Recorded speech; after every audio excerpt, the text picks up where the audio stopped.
In your headlines, the country records its fifth murder for 2022. The Department of Social Development and Welfare with UNICEF hosted an annual program in South Caicos, and contribution rates for private and self-employed persons has increased.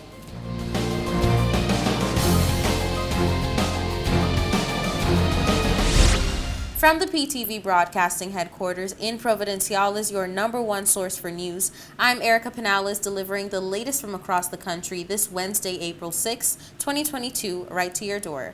Newswatch starts now. In today's top story, the country records its fifth murder at the end of the police force's gun amnesty program, and here's what Newswatch can say of the crime thus far.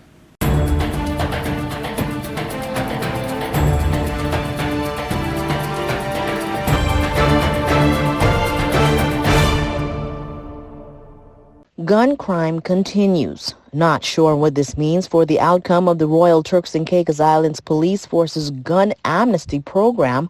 However, officials have now recorded the country's fifth murder for 2022, all at the hands of a gun-wielding criminal.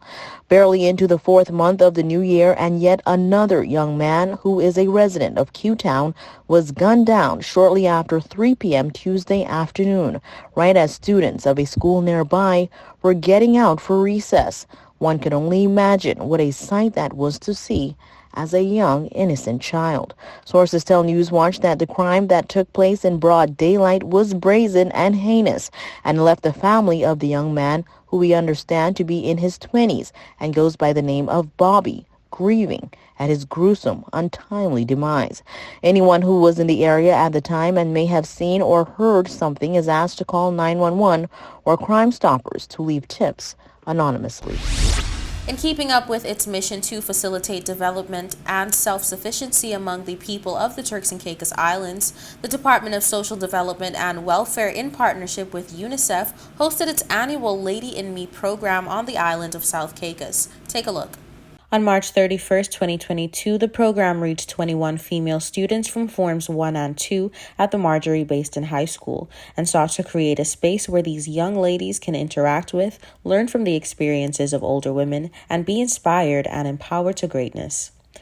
The program, which was hosted at the East Bay Resort, saw young ladies participating in capacity building sessions on topics such as goal setting and achievable steps, and your thoughts become your reality.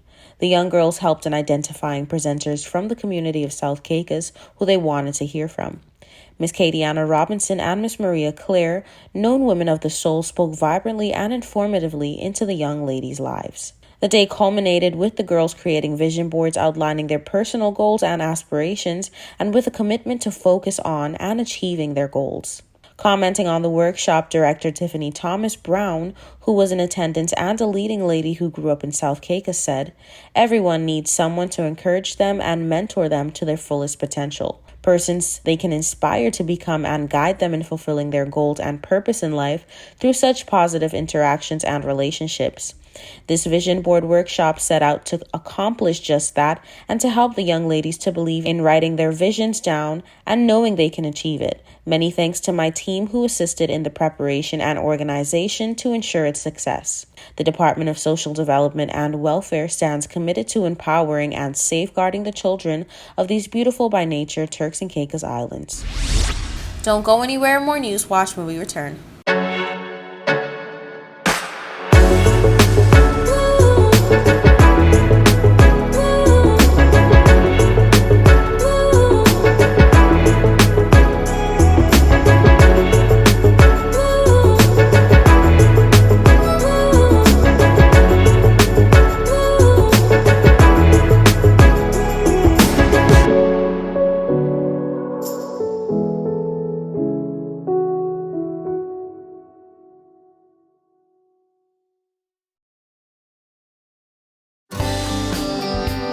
This is a reminder that all PTV service accounts are due on the first day of each month.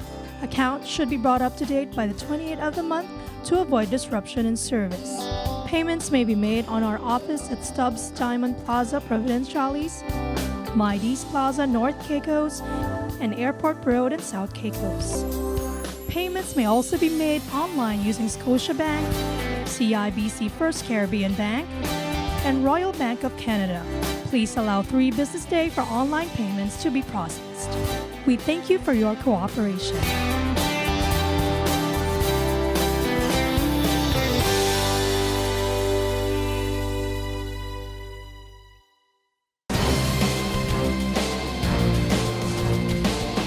Welcome back to Newswatch. Business owners are still basking in the glory of some good news as it relates to some penalties associated with business licensing renewal process. Newswatch has the details.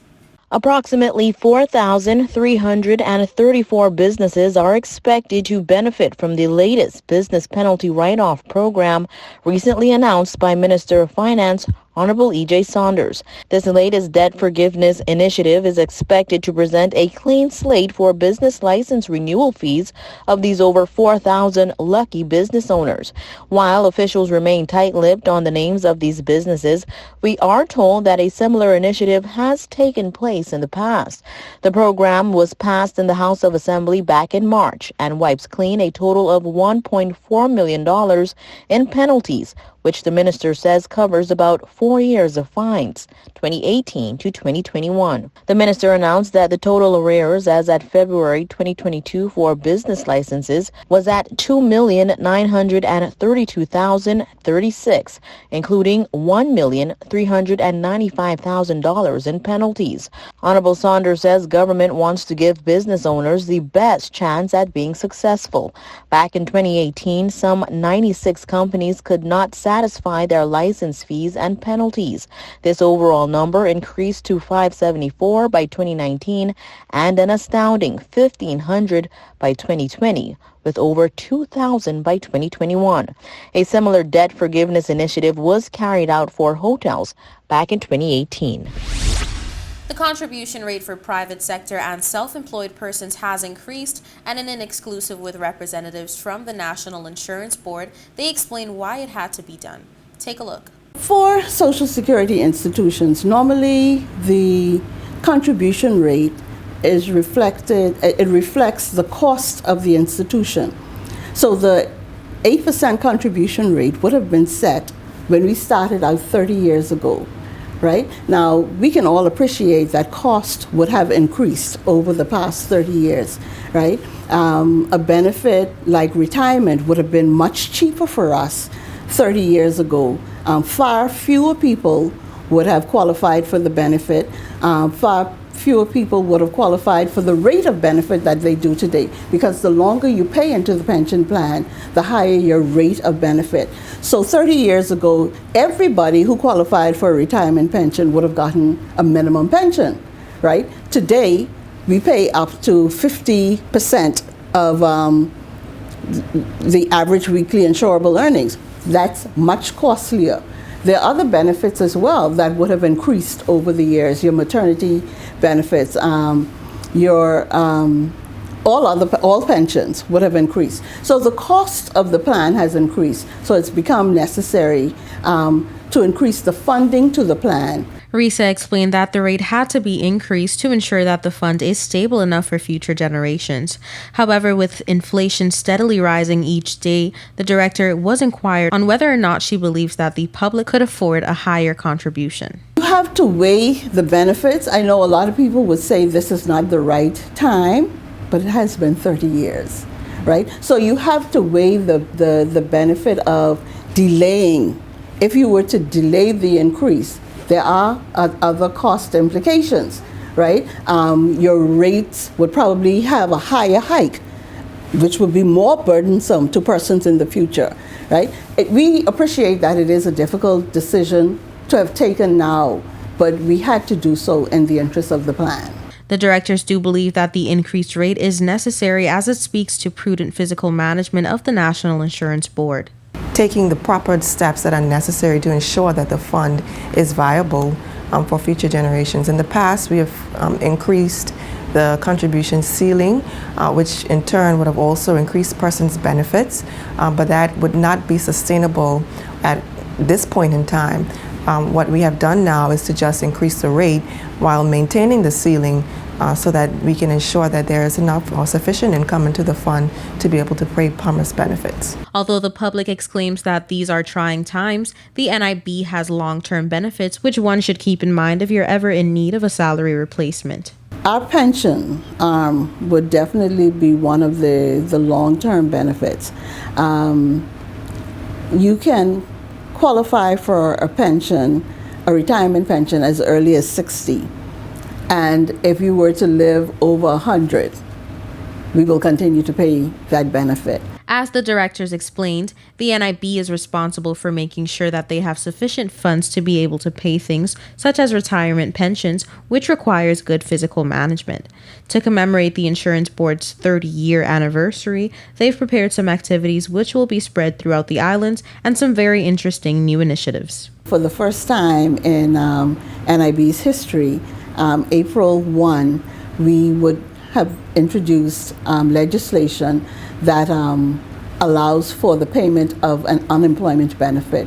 So yes, we have a 2% rate increase starting this month, but 1% of that 2% goes towards that unemployment benefit fund. The NIB has great upcoming plans, which include a fully operating IT system, and mention was also made of implementing electronic forms to include the public in this electronic upgrade. Finally, if you wish to benefit from the National Insurance Board, here's some advice for you. I'll just add that the NIB's value proposition still holds. The NIB is a great source of income replacement for sickness or for in retirement. So as Ms. Cartwright had said, I think it's very important that contributors understand the importance of timely contributions, number one, and then number two, to ensure that those contributions are reflective of their actual earnings and what have you, so that they are eligible. When they are eligible for their benefits, they do realize the true income replacement that the NIB provides. Don't touch that remote. We'll be right back. Coming up next is your weather forecast. This is a reminder that all PTV service accounts are due on the first day of each month. Accounts should be brought up to date by the 28th of the month to avoid disruption in service. Payments may be made on our office at Stubbs Diamond Plaza, Providenciales, Mides Plaza, North Caicos, and Airport Road in South Caicos. Payments may also be made online using Scotiabank, CIBC First Caribbean Bank, and Royal Bank of Canada. Please allow 3 business days for online payments to be processed. We thank you for your cooperation.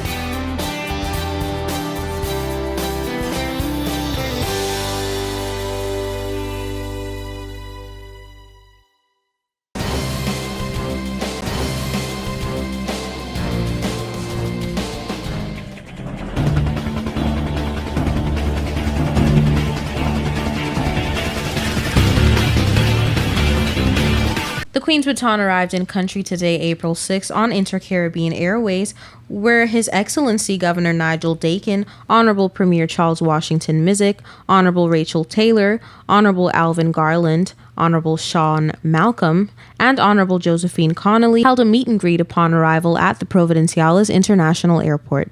The baton travels to North and Middle Caicos on the 7th of April from 8 a.m., from the Belfield Landing, visiting schools and historical sites, then on to Middle Caicos, showcasing our best beaches at the Bambera Beach, tasting our delicious cuisine, returning to Provo for the Queen's Baton Relay at 2 p.m. from the Children's Park, where all NGBs will be represented, ending at the National Stadium for a reception.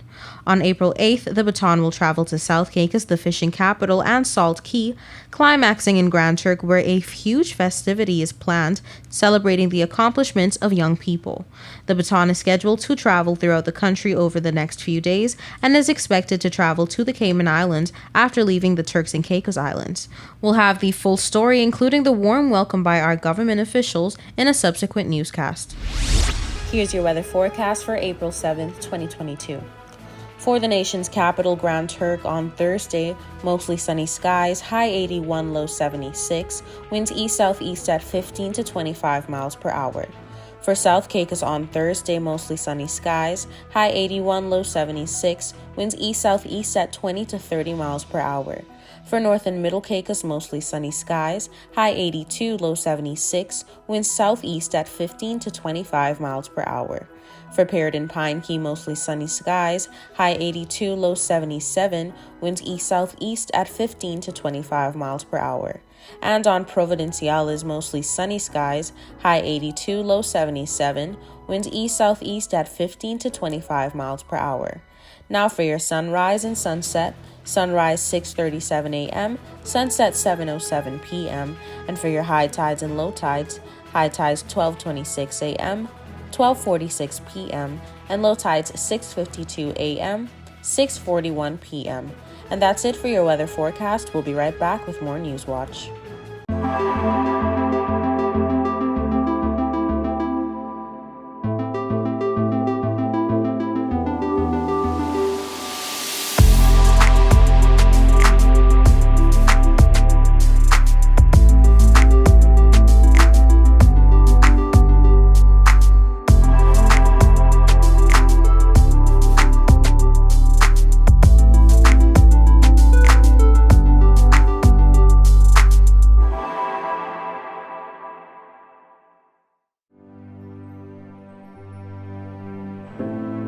Here at People's Television, we're more than just your leading news and entertainment services. We are spreading the gospel.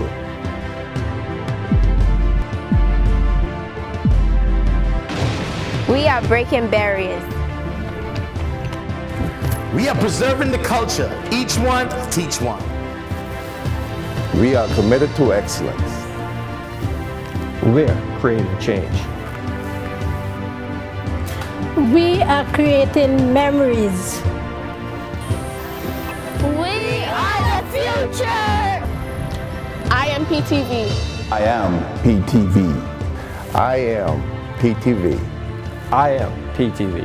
We are PTV. We are continuing the legacy. We are PTV.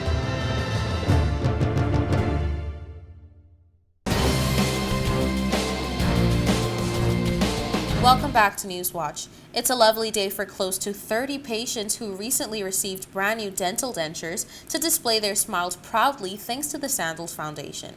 Take a look. The activity follows last year's first ever 1,000 Smile Clinic operated by United States-based nonprofit Great Shape Incorporated, and it was made possible with support from the Sandals Foundation. Last October, we gathered that 1,000 residents were treated by an incredible team of volunteer dentists and medical professionals with cleanings, fillings, extractions, root canals, oral care education, and more. Now, with the impressions that were gathered, some 26 men and women have received 43 top-quality dentures retailed in the United States doctor's office at approximately $1,500 each. Joseph Wright, founding executive director of Great Shape Incorporated, says, "We're very happy to be able to provide this level of support to families in the island. Our charitable partner in New York, 3D Impressions, uses state-of-art technology to create these high-quality dentures using a 3D printer. Great Shape pays for them at cost, about $100 each, and that's an enormous value." The dentures were fitted by a Ministry of Health dental team led by Dr. Susan Delpatch. Wright shares the life-changing moments of patients, noting, "The patients were elated. One cried, another just giggled uncontrollably when looking at her new beautiful smile." The 1,000 Smiles program has been operating across the Caribbean since 2003, serving the islands of Jamaica, St. Lucia, and Grenada. Last year's inaugural clinics in the Turks and Caicos Islands brought well-needed support for many families navigating the current economic climate. We understand that the Sandals Foundation has already begun to roster new health clinics around the Caribbean, with dental clinics scheduled for Turks and Caicos this year. Heidi Clark, executive director at the Sandals Foundation, was elated to see the dental service come full circle. "This program is very special to me because I have witnessed firsthand the absolute joy and life-changing experience of patients who have rediscovered their smiles. We're incredibly grateful to Great Shape and our Beaches Resorts team members who make these efforts possible," said Clark. In the Turks and Caicos Islands, mission volunteers are hosted at Beaches Resorts with reported logistical, infrastructural, and staff support covered by the hotel's philanthropic arm. That brings us to the end of this edition of The Real News. I hate to leave you so soon, but of course, you can join us right back here every weekday at 6:30 p.m. and tap into our social media platforms at www.ptv8tci.com. I'm Erica Pinales, keeping you informed, updated, and affiliated. Until next time.